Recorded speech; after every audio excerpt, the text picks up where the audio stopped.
आज राष्ट्रीय युवा दिवस है। पौष संक्रांति के दिन स्वामी विवेकानंद जी का जन्म हुआ था। उनका बचपन का नाम नरेंद्र था। प्यार से उनको विले कहते थे। माता भुवनेश्वरी देवी ने काशी वीरेश्वर भगवान शिव के प्रसाद रूप में ये प्राप्त हुए थे, इसलिए इनका नाम वीरेश्वर रखा था। अपने माता पिता की 9 संतानों में से ये 6वें नंबर के थे। इनके पिता हाई कोर्ट के एक श्रेष्ठ वकील थे। घर में प्रारंभिक लालन पोषण बहुत ही एक समृद्ध परिवार के तरीके से हुआ। इनके पिता की आय भी बहुत थी, लेकिन वो भविष्य के लिए कुछ भी बचा के नहीं रखते थे, बल्कि इनके दरवाजे से कोई खाली हाथ नहीं जाता था।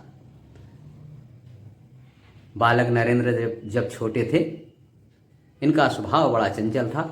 शक्ति सामर्थ्य कितनी भरी है, इनके सहपाठियों को, दोस्तों को समझ में ही नहीं आता था। बंधु प्रेमी थे ये। जिस प्रकार से शरीर स्वस्थ था, मजबूत था, उसी प्रकार से बचपन से ही इनको संगीत में भी आकर्षण था। साधु संतों की ओर स्वतः आकर्षण हो जाते थे और उनको हर प्रकार की सहायता देने का, करने का उनका स्वभाव था। बड़े सहृदयी थे। अपने साथी, सहपाठियों, बंधुओं के साथ उनकी बड़ी मित्रता थी, मैत्री भाव था। किसी की बात को बिना जांचे परखे ना मानने का स्वभाव था। स्वतंत्र विचार वाले, स्वतंत्र मनोभाव वाले बचपन से ही थे। खेल खेल में ही इनका ध्यान लग जाता था। एक बार तो कहते हैं खेलते खेलते एक सर्प आ गया, बच्चे सभी भाग खड़े हुए और घर से लोग जब लौट कर आकर वहां देखते हैं तो देखते हैं कि सर्प तो उन्हीं के सामने बैठा हुआ है। फन उठाए और थोड़ी देर में देखा कि वह सर्प चला गया। स्वामी विवेकानंद को तब उनके मां ने गोद में लिया।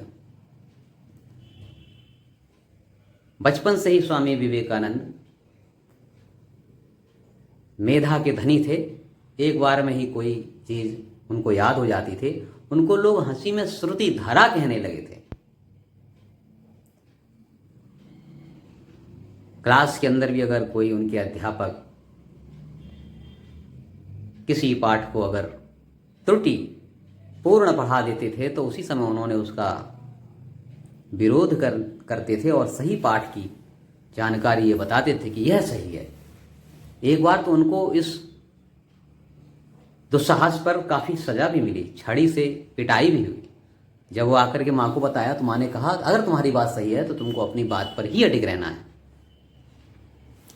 इस बात से उनको जीवन भर के लिए एक शिक्षा मिली कि अगर कोई बात सत्य है तो उसके साथ किसी भी प्रकार का समझौता नहीं करना है, चाहे वह कितने ही श्रेष्ठ व्यक्ति के द्वारा कही गई हो।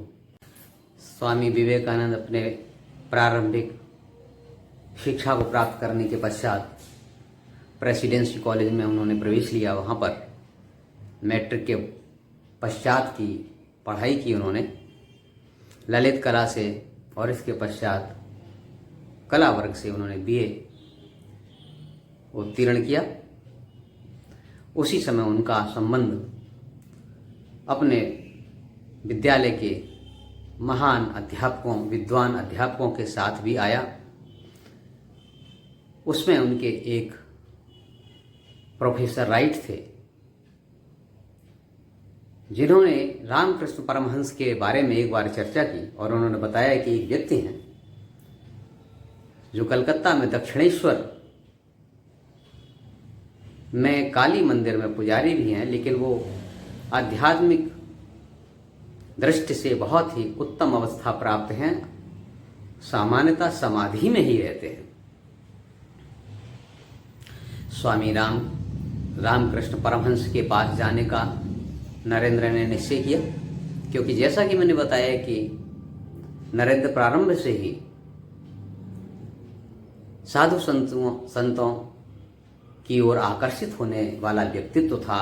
वो ईश्वर की खोज में रहते थे। उनके जीवन का लक्ष्य सामान्य सांसारिक व्यक्तियों के तरीके से जीवन यापन करने का नहीं था। वो चाहते थे कि अपने जीवन का अंतिम लक्ष्य इसी जीवन में प्राप्त कर लिया जाए। जो भी विद्वान व्यक्ति मिलते थे उनसे वो यही प्रश्न करते थे कि क्या आपने ईश्वर को देखा है। रामकृष्ण परमहंस के से उनकी भेंट सुरेंद्रनाथ मित्रा के घर पर प्रथम बार हुई, जहाँ पर वह बहुत अधिक प्रभावित नहीं हुए, लेकिन रामकृष्ण परमहंस का व्यवहार उनको एक विक्षिप्त व्यक्ति की तरीके से लगा। रामकृष्ण परमहंस ने उनको देखते ही सीने से लगा लिया और कहा, तुम कहाँ था? कितने दिनों से मैं तेरा इंतजार कर रहा था, अब तू आ गया, अब मुझे छोड़ के मत जाना, दक्षिणेश्वर आकर के मिलना। वो समझ ही नहीं पा रहे थे कि एक अपरिचित व्यक्ति इस प्रकार से क्यों बात कर रहा है, लेकिन मन के अंदर कुछ ऐसा बीज आरोपित हो गया कि उनके मन में रामकृष्ण परमहंस के प्रति एक आकर्षण पैदा हो गया और उन्होंने तय किया कि इस व्यक्ति से दोबारा मिलने जाएंगे। शीघ्र ही दोबारा भेंट हुई, दक्षिणेश्वर गए, रामकृष्ण परमहंस के पास भेंट की और उन्होंने वो उनका प्रसिद्ध प्रश्न जो सबसे पूछते थे वो पूछा, क्या आपने ईश्वर को देखा है? रामकृष्ण परमहंस ने सीधा साधा जवाब दिया, हाँ, मैंने उसको स्पष्टता से देखा है, जैसे तुमको मैं स्पष्ट रूप से देख रहा हूं, और तुम चाहोगे तो तुमको उनका दर्शन भी करा देंगे। नरेंद्र अवाक रह गए, इस प्रकार के उत्तर की उनको अपेक्षा नहीं थी, और फिर से उनका आना जाना प्रारंभ हुआ। धीरे धीरे घनिष्ठता बढ़ती गई और देखा उन्होंने, नरेंद्र ने, कि वास्तव में उनका लक्ष्य प्राप्त हो गया और यही वह व्यक्ति है जो उनको उनके जीवन के लक्ष्य को प्रदान कर सकता है। स्वामी रामकृष्ण परमहंस की कंठ कैंसर की बीमारी हो गई थी, थूक के साथ रक्त और कफ भी आता था, लेकिन कभी भी स्वामी विवेकानंद उस थूक से और कफ से घिन महसूस नहीं करते थे और अपने गुरु की सच्चे हृदय से उन्होंने सेवा की। वास्तव में ये गुरु और शिष्य दोनों तादाद में स्थापित कर चुके थे।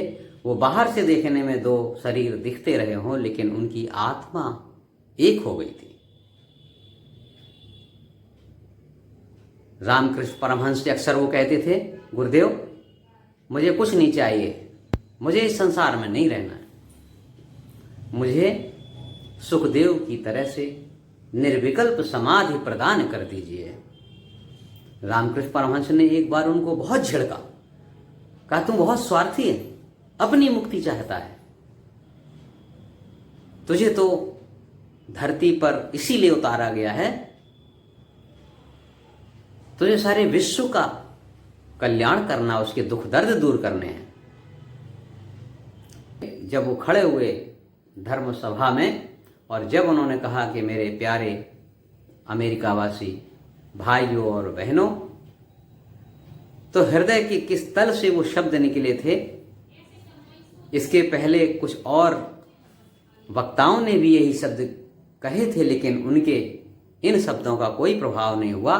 स्वामी विवेकानंद ने जब वही शब्द कहे तो 2 मिनट तक संपूर्ण हॉल में उपस्थित लोगों ने करतल ध्वनि से स्वामी विवेकानंद का सम्मान किया। खड़े होकर के उन्होंने 2 मिनट तक लगातार करतल ध्वनि की। मुख से कही हुई बात मुख तक जाती है, कान तक जाती है, गले से निकली बात किसी के गले तक जाती है, हृदय से निकली हुई बात दूसरों के हृदय तक जाती है। शब्द वही लेकिन प्रभाव अलग। ऐसे थे स्वामी विवेकानंद। और फिर उन्होंने सारे विश्व को जो संदेश दिया कि हम उस देश के वासी हैं जिस देश में सभी धर्मों का सम्मान किया गया, सभी शरणार्थियों को शरण दी गई है, सभी को आगे बढ़ने का, फलने फूलने का मौका दिया गया है।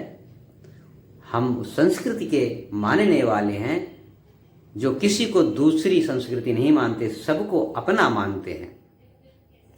एक ही परमेश्वर को प्राप्त करने के लिए विविध रास्ते हैं। ये सभी रास्ते सत्य हैं, सभी मत मतांतर मजहब सभी सत्य हैं, और उन सभी रास्तों से उसी एक परम पिता परमात्मा को प्राप्त किया जा सकता है। गीता के श्लोक का उद्धरण देते उन्होंने कहा था कि आप 2 कदम आगे बढ़ाएंगे, ईश्वर भी अपने कदम आगे बढ़ाता है। सारे विभिन्न मार्गों से चल करके भगवान कृष्ण ने गीता में कहा है कि वो सारे रास्ते हमको ही मिलते हैं। अर्थात विभिन्न उपासना पद्धतियों का भिन्नता होने के बाद भी उनके बीच में किसी भी प्रकार की मनमुटावपन, हिंसा, मान अपमान इस तरह के भाव की आवश्यकता नहीं है। भारत की ही ये बहुत बड़ी देन है जहाँ समन्वयवाद को माना जाता है। सब अपने हैं, सभी मार्ग जो है अपने हैं, हर मार्ग से वही प्राप्त किया जा सकता है, अंतिम लक्ष्य प्राप्त किया जा सकता है। स्वामी विवेकानंद 2 बार विश्व भ्रमण किया। अमेरिका में वो 3-4 वर्षों तक रहे। उनका प्रयास भी केवल यही था, किसी भी प्रकार से पश्चिम के वैज्ञानिक प्रगति और समृद्धि को पूर्वी विश्व की ओर कैसे मोड़ा जा सकता है, जिनके पास समृद्धि है, ज्ञान है। वे जहां आवश्यकता है भारत और इस प्रकार के देशों में, उससे वो आलोकित करें और भारत की आध्यात्मिक चेतना से वे स्वयं फायदा उठाएं। और इसी के लिए उन्होंने अनवरत प्रयास किया। यूरोप में भी भ्रमण किया। स्वामी विवेकानंद का बस एक ही लक्ष्य था। रामकृष्ण परमहंस ने जो उनको संदेश दिया था कि ईश्वर जन जन में स्थापित है, व्यक्ति की सेवा ही ईश्वर सेवा है। वंचित, गरीब, दुर्बल, अपाहिज, मूर्ख, सब में ईश्वर है, और सभी की सेवा करना ही ईश्वर की सेवा है। स्वामी विवेकानंद ने इसीलिए कहा था कि 50 वर्षों के लिए भूल जाओ सभी प्रकार के देवी देवताओं को, सभी प्रकार के तीर्थ स्थलों को, सभी मंदिरों को, और एक चीज याद रखो, भारत माता, एक ही ईश्वर, एक ही देवता, भारत माता। इस भारतवर्ष में रहने वाले समग्र समाज ही ईश्वर का प्रतिरूप है। व्यक्ति की सेवा, गरीब की सेवा, दरिद्र की सेवा ही नारायण सेवा है। और इस प्रकार से संदेश स्वामी विवेकानंद जी ने दिया।